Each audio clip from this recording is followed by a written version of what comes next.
About slavery, but few discuss paper genocide. We did not all come from Africa, and most of us have Aboriginal roots that were stripped away due to reclassification and miseducation. As a Native Black American and a member of the Muscogee Creek Nation, I understand the importance of tracing your lineage. If you want to learn how to trace your genealogy and apply for tribal citizenship, send an email to mike@keymediapro.com to schedule a consultation. I am not a slave, I was born to slide, I am not afraid.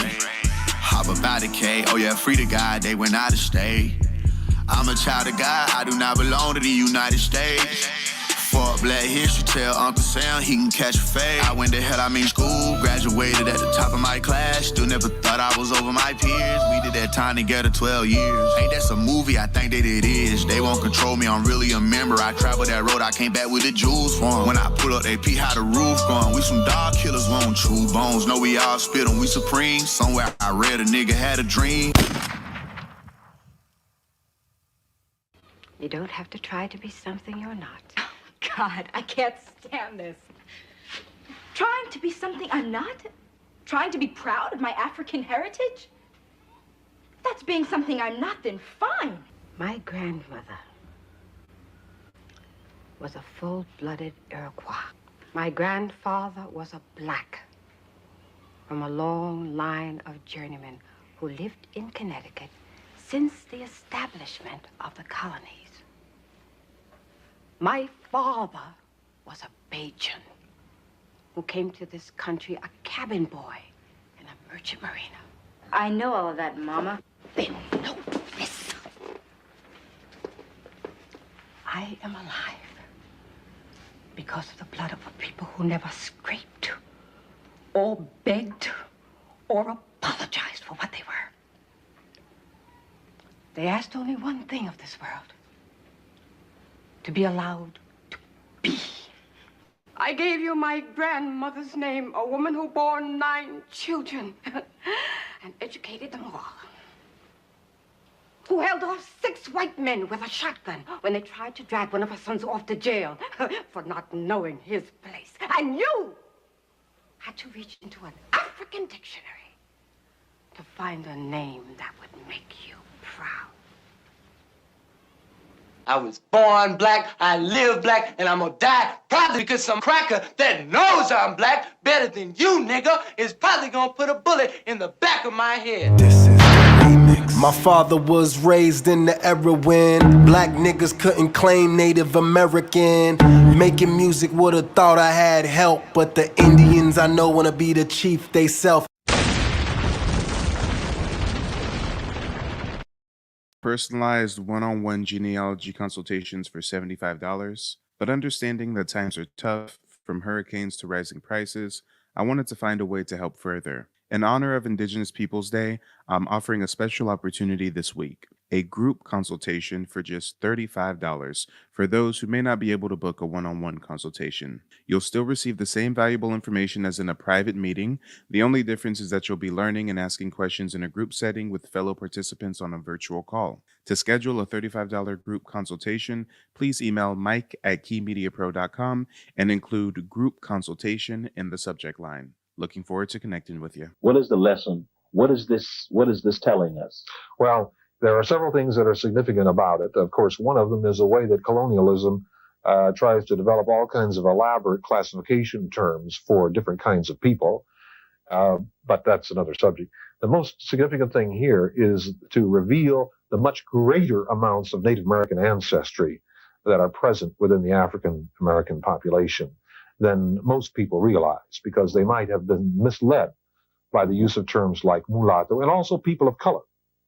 Colored people included Native Americans, for example, in the United States area. They don't want you to remember this. You not no slave, you indigenous. Fuck how they painted them Indians. You went to war with the French and the British, man. Quite frankly, you was kings, Merovingians. They took the women and men, made them prisoners, raised up the children to worship their images, set up a lab to the genes and they mixed them, and this shit get way deeper than your pigment.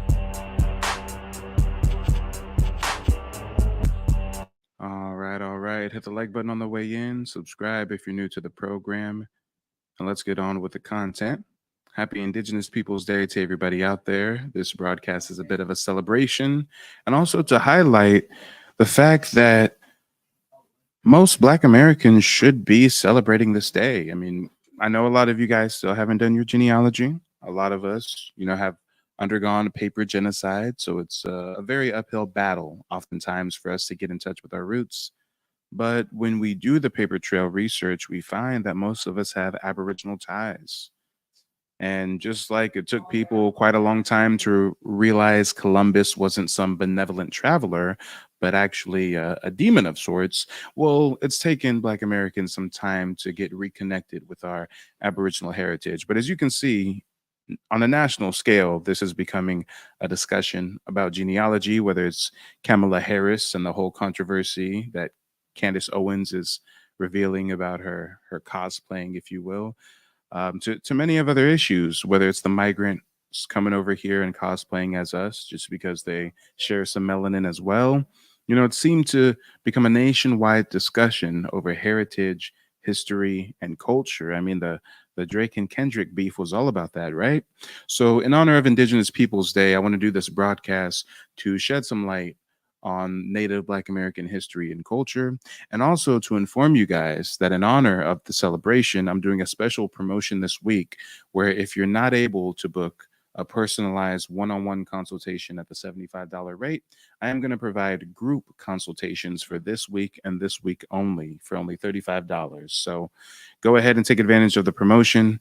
If you do the group consultation, you're still going to get access to the same valuable information as if it was a one-on-one consultation. The only difference is this is going to be in a group setting. There'll be, a few other people on the call, just like it's a group Zoom call, if you will.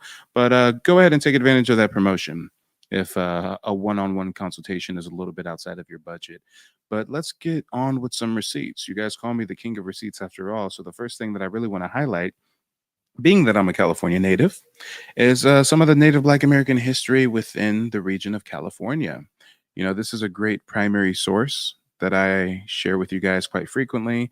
This is a book called The Philosophical and Antiquarian Aboriginal History of America. It was compiled in the early 1800s in London. And this book is basically a compilation of different journals from Spanish conquistadors who traveled to the California coast as early as 1492. These are conquistadors such as Vizcaino, Torquemada, Cortez, etc. So let's take a look at what these Europeans said they saw when they came over here. Was it some Mongoloid Asian looking natives, or was it some Black folks? We're going to go ahead and take a look, y'all.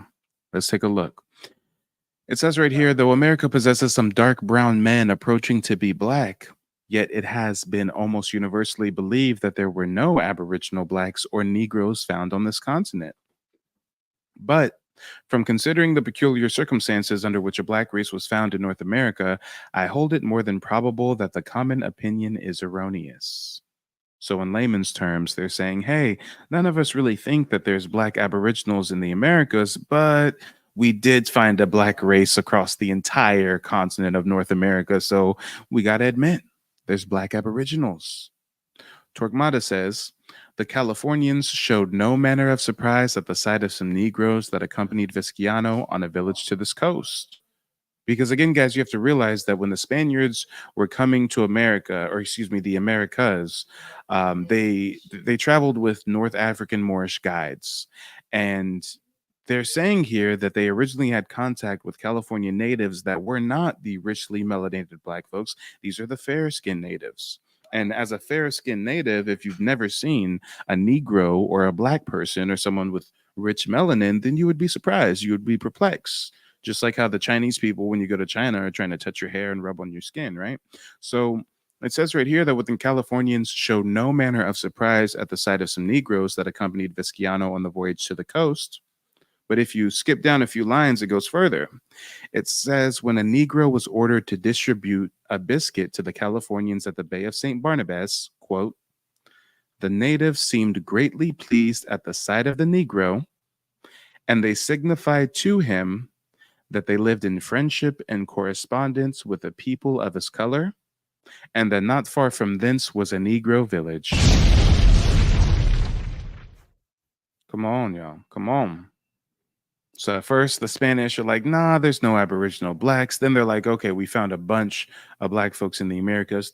There are Aboriginal blacks. They go to California. They see some light skinned natives. The light skinned natives see the Negro Moorish guides the Spanish have with them. And they say, hey, that's dope. We got some black friends. Check it out. We got a whole village of black natives just down the way. Let me show you. Come on. And even back then, the Spanish were differentiating and delineating black Aboriginals of the Americas from Africans. If we skip to a couple pages right here, it says, from the plates and chorus voyages of which I had but a slight examination, they appear to resemble very nearly the blacks of Hindustan. Hindustan is India. You know that Indians in India can get quite black. I mean, there's a lot of Indians that are blacker, darker, more melanin than even me. I mean, there's some Indians that is just as dark as some Africans, right? So it's saying right here, hey, we see these black natives in the Americas, and they kind of resemble the blacks of Hindustan, of whom a few Marathas only have fallen under my personal observation. But it is well known that many of the Hindu race are only distinguished by straightness of hair from the Africans. So again, plain English. They're saying, hey, these black natives, these black Aboriginals in the Americas, they kind of look like the Hindus. They got some melanin. And we know that the Hindus look just like the Africans. The only main difference between an African and a dark-skinned Hindu is that Hindus have straight hairs and Africans have curly hairs on their head. So even back then, even in 1492, we have European Spaniards delineating and differentiating between the Aboriginal blacks of the Americas and Africans and Hindus. Let's talk about it. The reclassification efforts, most people don't realize, have been going on since 1682. Virginia in 1682 passed two acts that combined Native Americans and Africans into one category as Negroes and other slaves. So clearly we're talking about some melanated Aboriginals, because if we're talking about some light-skinned Mongoloid-looking natives, well, hey, wait a minute. How do you take somebody like this and reclassify them as an African? You can't. How do you take somebody like this and reclassify them as an African? You can't. But if you're talking about the Aboriginal blacks that mostly had territory on the East Coast and down south from Canada to the Gulf of Mexico, if you're talking about those Aboriginal blacks that look like this, well, we can see how they can reclassify these folks as African. Hey, they both got some melanin, somewhat similar features. We can see how they can reclassify people that look like this as African. But you can't reclassify this as an African, nor can you reclassify this as an African. I mean, girl looks like her mama's Elizabeth Warren and her daddy's Genghis Khan. But the Aboriginals of the Americas that were melanated, not the immigrants that came across the Bering Strait all those years ago, but the true black Aboriginals that look like this, oh yeah, they can start some reclassification efforts in 1682 and start lumping them into the same category as Africans. And when we talk about the Spanish bringing Moorish, North African guides and vassals, let's go ahead and get into that history a little bit, because it does play a part in the reclassification. Had already controlled islands and ports off the coast of Africa long before 1492. On record, before 1510, less than 1,000 slaves had been brought from Africa. But even a significant portion of those so-called Africans had been born in Spain. So up until this year, the so-called Africans were essentially Spanish vassals. According to a royal decree of King Fernando, the first few Africans in America were Spanish-born captives taken as spoils from the Moorish Empire, who had converted to Christianity. A statute of King Fernando, who eventually vacated the Spanish-born requirement after 1520. Over the next century, the Spanish controlled a few successful colonies on the island, deporting droves of Indians to Spanish and Portuguese-controlled territories. Even with the introduction of African-born slaves to the island, enslaved Indians outnumbered Africans more than 1,000 to 1. At the same time, more Indians were being sent to Africa than Africans being sent to the Indies. Quote, from Jack Forbes. The clarification of the meanings of color and racial terms. The greater part of this study has been taken up with the extremely crucial task of showing that the modern European and North American tendency to be obsessed with black and white relations to the near exclusion of multi-ethnic and in-time depth comparative perspectives has led to significant distortions in the use of color and racial terms such as colored, black, Negro, mulatto, musty, pardo, loro, and several others. Evening, I had a consultation, a genealogy consultation to figure out my Native American ancestry. And I was given a lot of valuable information this evening, from the origin of the tribes to the different ethnic breakdown to how everything was ran and colonized before, the discovery of Columbus, and after he came over here. So I think that you will find the value in the information as I did. To clarify the evolution of many of these terms, insofar as they bear upon American-African relations. In general, I am able to show that all of these terms have been historically applicable to persons of American ancestry, and that one cannot read back into previous centuries the current dictionary definitions of such words without serious error. And remember the 1828 definition of an American. Continuing, of considerable significance has... Come on, y'all. Most people don't realize that the 1820s definition of an American was a native of America originally applied to the Aboriginals or copper-colored races. Guess what? This is not copper-colored, nor is this copper-colored. But this is, just like this is, and we can keep going, and we can keep going. The documentation that Americans were often called Negroes, blacks, Negroes, and Morin. Of considerable significance, there has been documentation that Americans were often called Negroes, blacks, Negroes, and Morin in various languages, along with other non-white peoples, and that it is very dangerous to assume each person referred to as Negro or black was African. It is especially pertinent to the analysis relating to the character of slaves being shipped from or within the Americas. Let's talk about it. Shout out to Deformed Pretty Boy. He says, what's the name of the book you were reading, Mike? Was that The Voyage of the Pacific? No, the book was The Philosophical and Antiquarian Aboriginal History of America. That's a great book right there if you guys want to check it out. It's being shipped from or within the Americas. Also of great significance has been our showing that mulatto in several languages included persons half or part American ancestry, and that in the Spanish colonies in the Americas, most mulattoes in the 16th and 17th centuries were of American African background, not European African background. Generally speaking, it would seem that mulatto referred to a person who was part African and part non-African. But in French and North American colonial English, mulatto and mulatto would refer to a European American mixed blood. This is also true of mulat in Dutch. The evidence also shows that Native Americans were commonly referred to as people of color, or its equivalent in various languages. So Native Americans used to be called people of color or colored, black, and Negroes. Continuing, the evidence shows that Native Americans were commonly referred to as people of color or its equivalent in various languages. This is of great significance for the social history of the United States, Brazil, Argentina, and the Americas in general, since it has been often assumed that people of color in the United States or pardos in Brazil should be regarded as Negroes. Come on, y'all. How many of you guys realize that they called the Native Americans people of color, Negro, mulatto, the same exact terms that they would later reclassify us as? I mean, it's such a coincidence, right? It's such a mystery. When we start doing the reading, the proof is in the pudding. I mean, now you guys see why we were restricted from doing basic things like reading and writing, because as soon as we start reading some documents, oh yeah, we start seeing through the bullshit.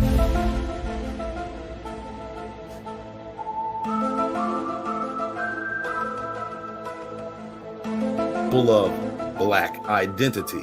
It has been shown that it is historically unsound to ignore the possible American ancestry of people referred to in sources as colored, pardos, and so on. This is also true of people called mulattoes, as discussed above. The collective significance of these findings consists principally in their creating an absolute obligation for the radical revision of our views relative to the nature of the modern post-1500 repeopling of the Americas. In addition, however, these findings require that a new critical look be taken at some of the most common notions current regarding the history of race relations, slavery, the evolution of plantation societies, and the development of free colored populations in the Americas. End quote. Jack Forbes. But in the West Indies particularly, we see an example after example in Spanish royal decrees and the definitions that are given by Spanish officials as well as by Native American writers. The term mulatto means primarily black and Native American, not black and white, but black and Native American. Turning to the French colonies, we also find that the term mulat or its equivalent in French was used for people of American, Native American, and French ancestry, even without any African ancestry, in the Louisiana area, for instance. And the same thing is true in the British colonies along the Atlantic seaboard. In Virginia in 1705, for instance, the government decrees that the child of an Indian will be known as a mulatto. That is, a person who's half white and Indian, half African and Indian will be a mulatto. Let me cut you off here because we don't want to keep you here all day. The significance of this being what? What is the lesson? What is this telling us? Well, there are several things that are significant about it. Of course, one of them is the way that colonialism tries to develop all kinds of elaborate classification terms for different kinds of people, but that's another subject.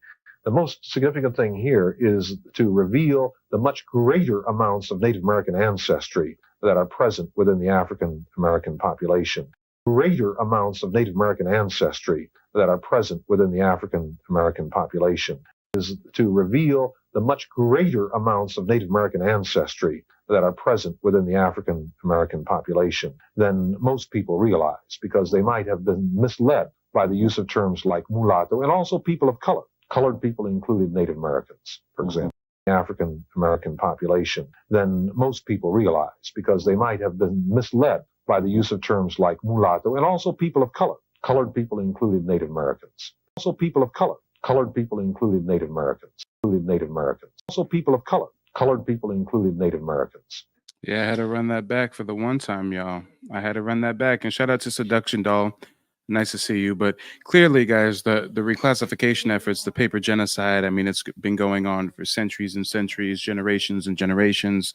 But what I want to segue to next is going to be some footage from Chief Sekou. If you guys are long-term viewers, you know that I've brought forth some footage of Chief Sekou in the past. So let's go ahead and introduce you guys to a Native Black American chief, if it's your first time.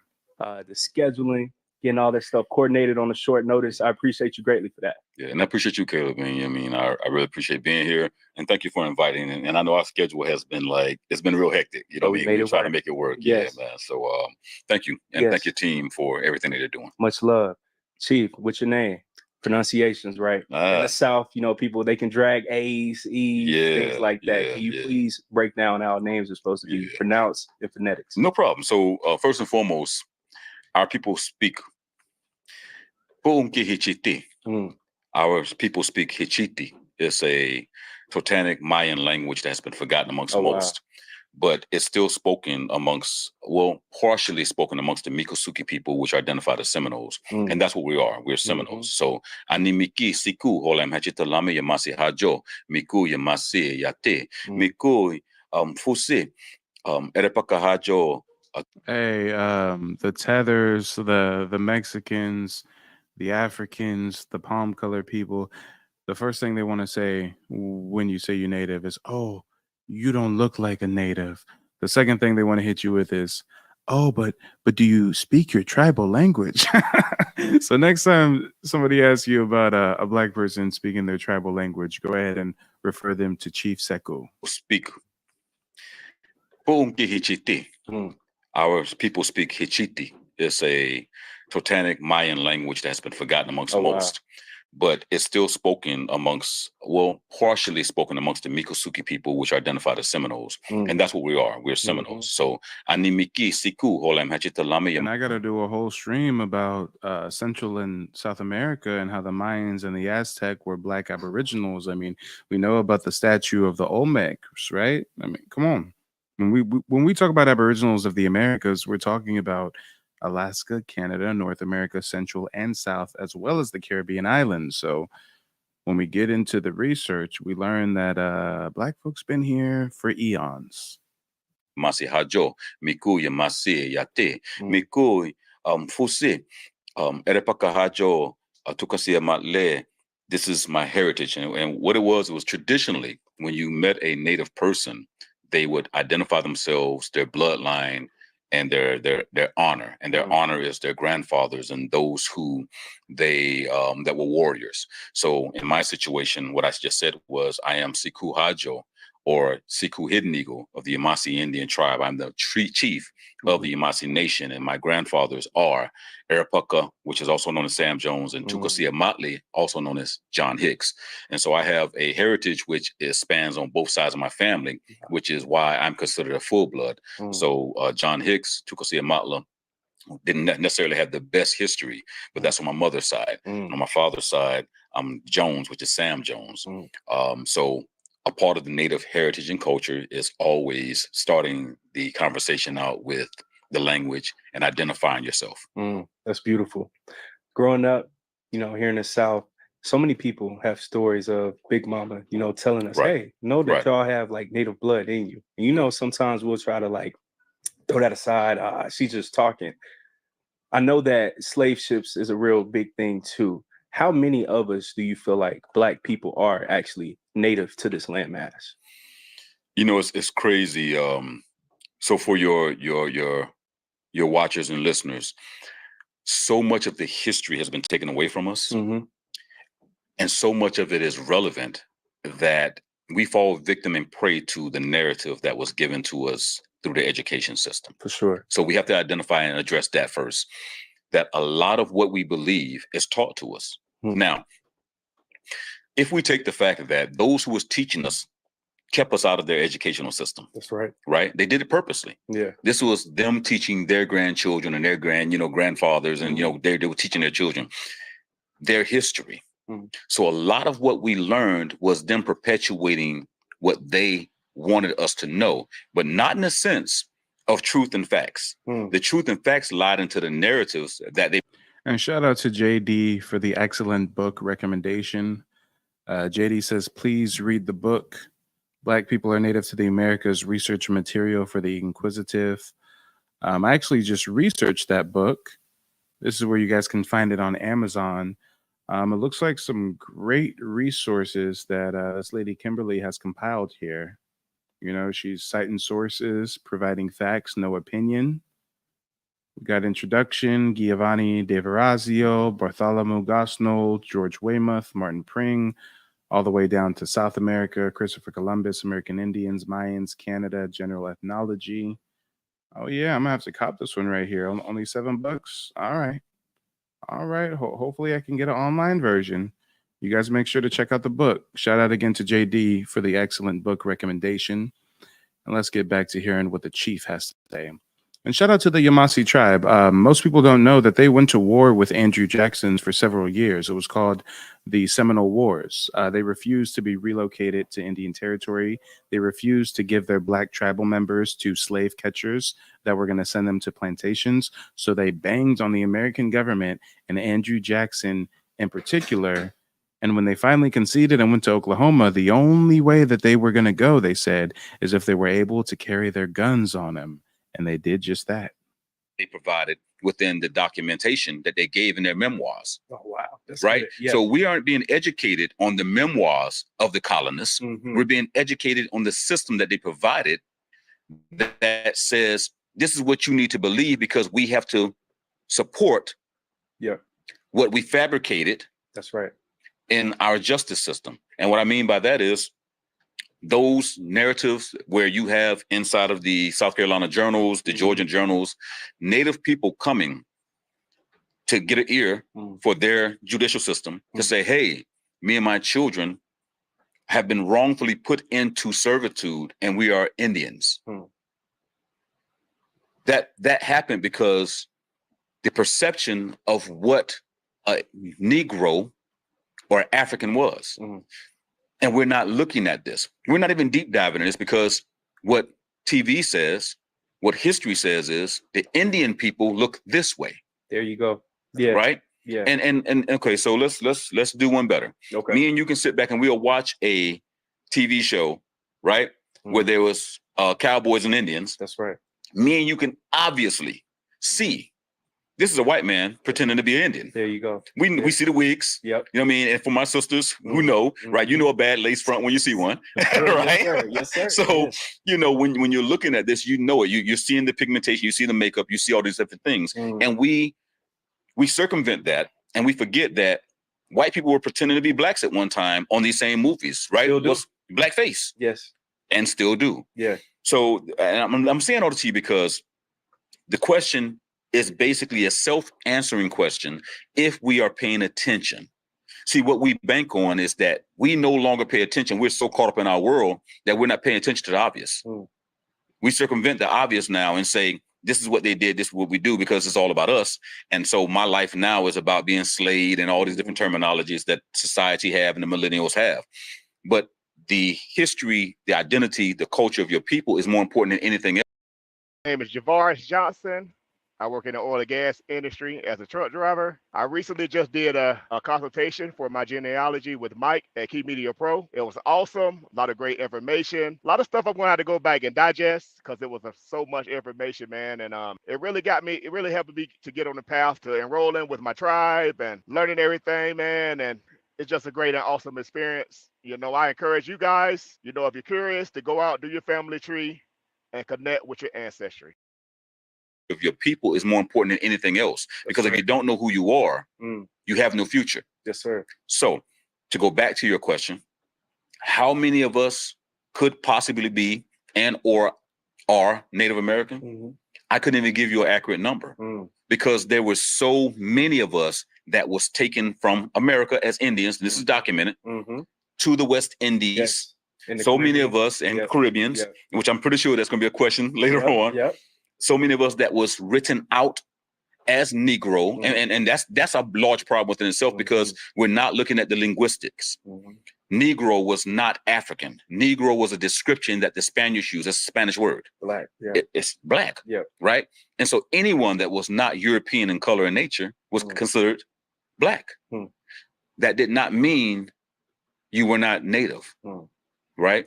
So much of the narrative, it gets so deep when you really deep dive into the conversation. And here's the problem.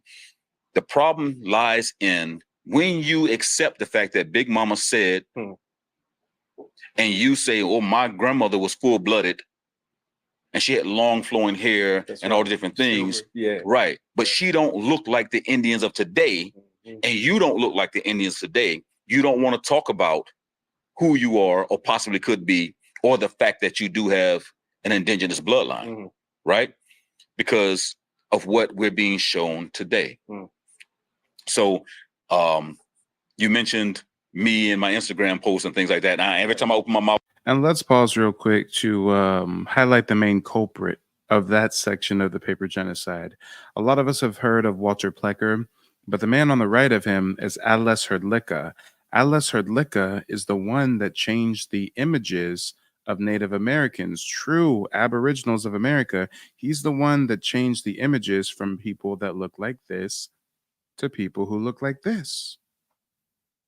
Since the 1500s, everybody that was coming to America said the Aboriginals look like this, but thanks to Atlas Herdlicka and people like Walt Disney, they change what the public thinks it means to look like a native, to be slanty eyes and Asiatic Mongoloid. No. That was due to Atlas Herdlicka. Go ahead and remember that face. Remember that name. Melville Hershkovich, the guy to the left of Walter Plecker, he's the one that created the genocidal lie that all American Negroes come from African slaves only. We're putting a face and a name to it. off now the last post. I'm like, I'm finna get in trouble for this because I'm changing the dynamics of what history has shown us, and not doing it for me. This is not me saying this is what I believe, this is what I think. No, everything I do, I use the facts, not Black history and Black narratives. I use white history and white narrative. That's why. Hey, talk about it. That's how you really disseminate the information. A lot of the sources I use aren't Black folks. A lot of the sources I use are Spanish conquistadors, are European anthropologists and ethnogenesis terrorists. I mean, guys, I use the white man's material against him, his own literature, his own documentation. That's the way you really get the truth out. But guys, we've got to pause the show to give a huge thanks to Big Hank for the very generous Cash App contribution. Thank you so much for your continued support, Big Hank. And matter of fact, do me a favor, post in the chat, Big Hank. Let me know how long you've been rocking with me. I think we're over a year now. I think we may be over the year mark. Correct me if I'm wrong, but thank you for sliding something in the brown paper bag. Brown paper bag. Brown paper bag. Terms for different kinds of people, but that's another subject. The most significant thing here is to reveal the much greater amounts of Native American ancestry that are present within the African American population than most people realize, because they might have been misled by the use of terms like mulatto, and also people of color. Colored people included Native Americans, for example, in the United States area. The French presence on the island didn't show face until the late 1600s. After making several attempts along with the English, they won the Pirates of the Caribbean first act by taking advantage of Spain's overseas vulnerability due to their ongoing conflicts with the Dutch. The French slid in there, commandeering the fertile western third of the island. By 1700, the French were gradually building an empire, and the Spanish were going broke. In 1697, the Spanish signed the Treaty of Ryswick, officially recognizing the French claim. They founded Cap Français, or Cape Haitian, in 1711. Port-au-Paix was previously occupied by filibusters since the 1660s, who established a militarized foothold on the island by way of Tortuga, a small island just to the north of the Haitian mainland. Their southern port, Les Cayes, was founded in 1726, and on the western shore, Port-au-Prince was founded in 1749. From 1750 to 1770, Port-au-Prince had been wrecked multiple times by a series of earthquakes and tsunamis. Prior to this point, Saint-Domingue, the French third of the island, wasn't necessarily thriving, but things were about to change with the inception of the French-Indian War. The French had not held many slaves on the island, as their numbers were small. Some estimates say as many as 15,000, but even that figure is most likely a stretch, considering the extremely small numbers of French on the island at the time. Port-au-Prince, being their largest city, didn't reach over 10,000 people until after the year 1750. And yet, certain choice historians have taken it upon themselves to dramatically inflate the population statistics of colonial Haiti.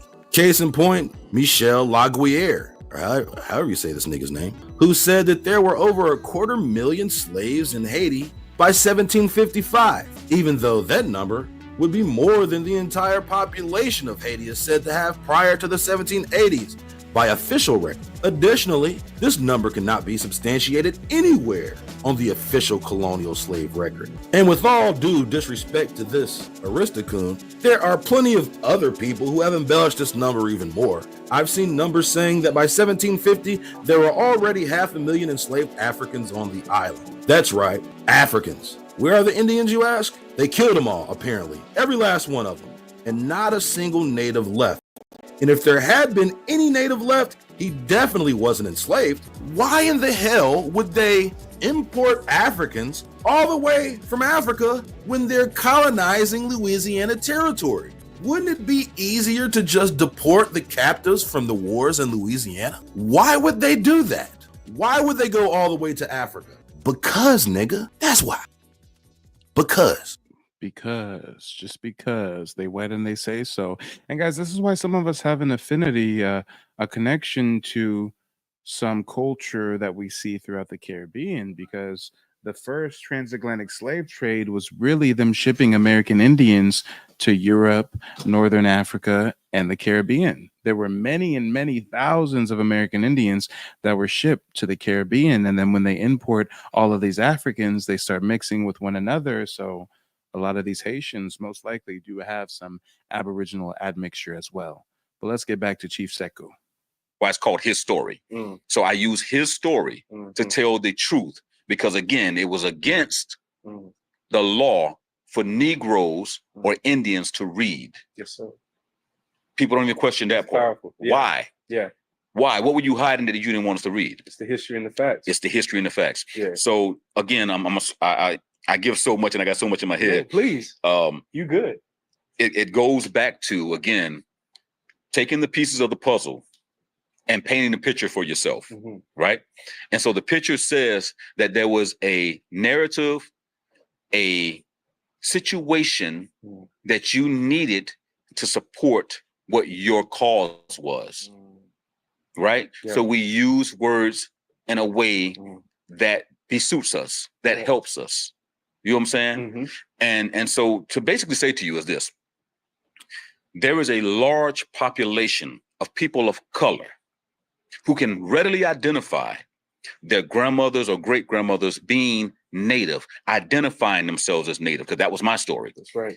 Yet we walk away from it because we don't look like what we've been programmed to believe Native Americans look. Personalized one-on-one genealogy consultations for $75. But understanding that times are tough, from hurricanes to rising prices, I wanted to find a way to help further. In honor of Indigenous Peoples Day, I'm offering a special opportunity this week, a group consultation for just $35 for those who may not be able to book a one-on-one consultation. You'll still receive the same valuable information as in a private meeting. The only difference is that you'll be learning and asking questions in a group setting with fellow participants on a virtual call. To schedule a $35 group consultation, please email mike@keymediapro.com and include group consultation in the subject line. Now, with that, where it hurts us is because when we take the stories of Native Americans and what history says Native Americans look like through the depictions, the images, right? The written narratives, it contradicts what we see today. That's right. It contradicts it. Yeah. And you cannot put a Native American into slavery according to what they look like today and think that it wouldn't be obvious that they were slaves. They would look like the African people. They had to look like them. They had to sound like them. They had to, everything about them. And we still forget the African people that was brought over here were from tribes. That's right. Right? They were still rocking, the deer hides and the skins, and these were things that was customary to them. You know what I mean? No clothes. And so again, I'm trying to go back to make sure I answer your question fully.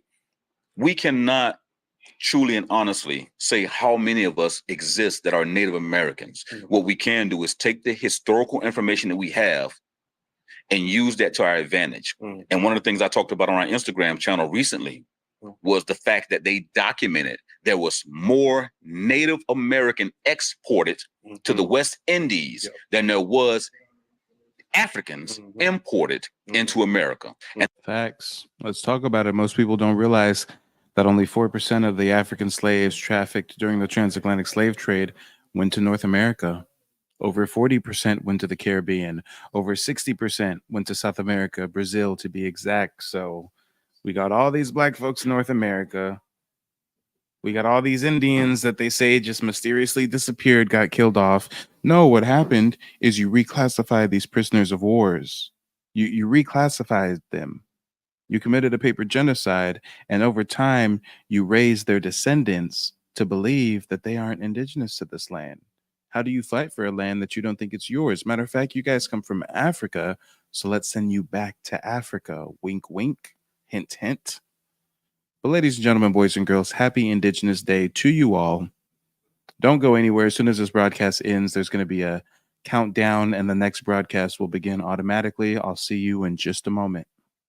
They don't don't want you to remember this. You not no slave, you indigenous. Fuck how they painted them Indians. You went to war with the French and the British, man. Quite frankly, you was kings Merovingians. They took the women and men, made them prisoners. Raised up the children to worship their images. Set up a lab to the genes and they mixed them. And this shit get way deeper than your pigment.